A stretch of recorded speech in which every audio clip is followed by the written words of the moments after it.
কি কিছু কি হয়েছে? অনেক আমাদেরকে বাড়ি থেকে ঘাড় ধরে বের করে দিয়েছে, বলেছে আর কোনোদিন যেন ওই বাড়ির আশেপাশেও আমাদের না দেখতে পায়।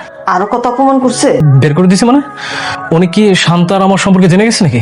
আমরা দুইজন যে একটা রিলেশনশিপে আছি, ওকে জানে নাকি শান্তা?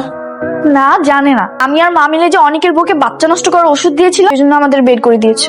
আরে আমি তোমাকে বলেছিলাম তুমি ওর সাথে একটা প্রেমের অভিনয় করো, কোনোভাবে বিয়ে করে ওর সম্পত্তিটা লিখে নেওয়া যায় কিনা, সেটা তো সাকসেস করতে পারো না। বাচ্চা হলে কেমনি বিয়ে করা সম্ভব? ওর নিজের বউর প্রতি যেই দর, মানুষের জন্য বউ ওই সব সম্পত্তিকে আমরা আর কোনোদিন দখল করতে পারবো না।